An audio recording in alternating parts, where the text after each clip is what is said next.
Here I bring to you the newest board game that'll be in every household soon. It's called Battleboard. Battleboard combines strategy, skill, competitiveness, and adaptability to how the board changes. The board's constantly moving. That's the whole point of the game. The way it works is each player starts with their piece in the corner. The objective of the game is to get the piece in the middle and bring it back to their corner. Where the competitive edge comes in is that once the piece is got, say green gets it, then all three of these other players, or 2 players, or 3 players, it's a 2 to 4 person game. All three of the other players, or however many, can come steal the piece from this player.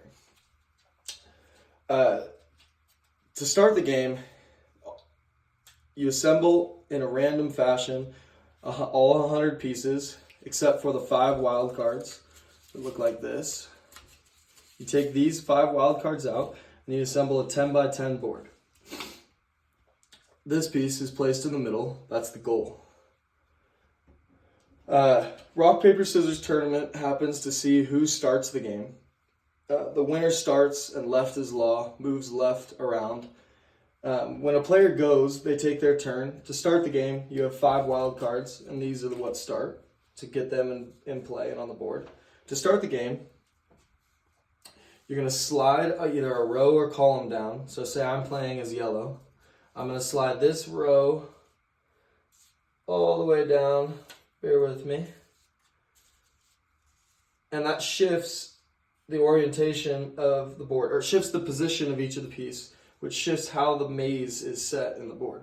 So now this player can move as far as they can until they reach a wall in the maze and can't move any farther.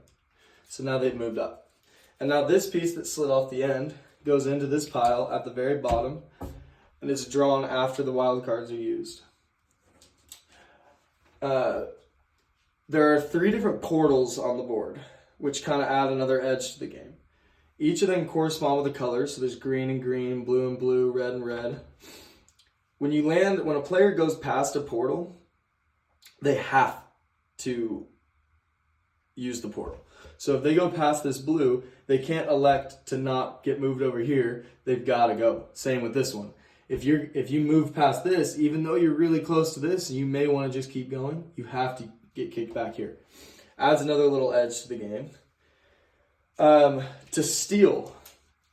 So once a player has captured the objective here, and they're on their way back, another player can be close by. Say they're right here, right? They've already captured it. They can then move in their turn. If it's green's turn, they can move this column up and shift the board again for their turn. And that would line them up to steal yellow. So once it's stolen, green is now in possession of the idol, of the treasure, of whatever you want to call it. And they're on their way back. So to give them a head start, they would get to go again. So this piece just got knocked off the edge. The board's all shifted, how it was from the last turn. And now they get to place this piece in whatever place they want to move forward in their next turn. This game is really fun. It's a maze game that combines this strategy of how you have to look at how the board is going to shift and think about the next 2 moves and what your opponents are going to do in order to see how the board might shift and adapt to the new board.